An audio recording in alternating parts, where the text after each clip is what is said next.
Big ബോസിന്റെ latest promo വന്നിട്ടുണ്ട്. അപ്പൊ ലാലേട്ടൻ എല്ലാവരോടും ചോദിക്കുന്നത് സായി പണപ്പെട്ടി എടുത്തോണ്ട് പോകുമെന്ന് നിങ്ങൾക്ക് അറിയാമായിരുന്നു എന്നൊക്കെയാണ്. അപ്പൊ ജാസ്മിൻ പറയുന്നുണ്ട് സായി ചുമ്മാ മാസ് കാണിക്കാൻ വേണ്ടി എടുത്തതായിട്ടാണ് തോന്നിയത് എന്നുള്ളത്. ആ ഒരു അവസരം എല്ലാവരുടെയും നഷ്ടപ്പെടുത്തി എന്നൊക്കെ പറയുന്നുണ്ട്. അഭിഷേക് പറയുന്നുണ്ട് ആരും എടുത്തില്ലെങ്കിൽ കുറച്ച് കഴിയുമ്പോൾ എടുക്കുക എന്നുള്ള രീതിയിലായിരുന്നു സായിയോട് പറഞ്ഞത്. പക്ഷെ സായി അത് പെട്ടെന്ന് തന്നെ എടുത്തു എന്നൊക്കെ. അപ്പൊ ലാലേട്ടൻ പറയുന്നുണ്ട് ഞങ്ങളൊരു 10 അല്ലെങ്കിൽ 20 ലക്ഷമൊക്കെ വയ്ക്കാനിരുന്നതായിരുന്നു എന്ന്. സായിക്ക് 5 ലക്ഷത്തിന് ഒരാവശ്യമില്ലായിരുന്നു എന്ന് ജിൻഡോ പറയുന്നുണ്ട്. അതുമാത്രമല്ല ഋഷി പറയുന്നുണ്ട് സെൽഫിഷ് ആയിട്ടുള്ള ഒരു ആയിട്ടാണ് സായിയുടെ ഋഷിക്ക് തോന്നിയെന്നുള്ളതും മറ്റുള്ളവരുടെ കാല് പിടിച്ചിട്ട് ഇപ്പൊ എടുക്കാനൊന്നും പറ്റില്ലല്ലോ എന്നൊക്കെ ഋഷി പറയുന്നുണ്ട്. സിജോ പറയുന്നുണ്ട് എനിക്ക് ഷെയ്ക്ക് ഹാൻഡ് വരാൻ വന്നപ്പോൾ ഞാൻ ആദ്യം കൊടുത്തില്ല എന്നൊക്കെ പറയുന്നുണ്ട്. പക്ഷെ ഒരാൾക്ക് അറിയാം സായി എടുക്കുമായിരുന്നു എന്നുള്ളത് ആർക്കാണെന്ന് അറിയുമോ എന്നാണ് ലാലേട്ടൻ ചോദിക്കുന്നത്. അത് മറ്റാരുമല്ല CID രാംദാസിന് അറിയുമെന്നായിരിക്കും ലാലേട്ടൻ പറയാൻ പോകുന്നത്.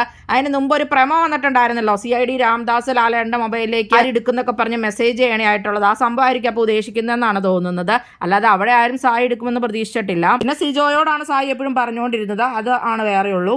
അപ്പൊ ഇവിടെ ലാലേട്ടൻ പറയാൻ പോകുന്ന CID രാംദാസിന്റെ കാര്യം തന്നെയായിരിക്കും. 20 ലക്ഷമൊക്കെ വയ്ക്കുന്നുള്ളത് ഇപ്പൊ തള്ളുന്നതായിട്ടൊക്കെയാണ് തോന്നുന്നത്. ഒരു 16 ലക്ഷമൊക്കെ തമിഴ് ബിഗ് ബോസിലൊക്കെ വച്ചിട്ടുണ്ടെന്നുള്ള രീതിയിലാണ് അറിയുന്നത്. അപ്പൊ ചിലപ്പോൾ അത്രയൊക്കെ വരെ വച്ചേക്കാം. 10 ലക്ഷത്തിലൊക്കെ കൂടുതൽ വന്നു കഴിഞ്ഞെങ്കിൽ ഒരു പക്ഷേ ചിലപ്പോൾ ഋഷി എടുത്തേനെ. എന്തായാലും സായി അവിടെ ചുമ്മാ ഒരു മാസം കാണിച്ചെടുത്തോണ്ട് പോയത് തന്നെയാണ്. അതെല്ലാവർക്കും മനസ്സിലായതുമാണ്.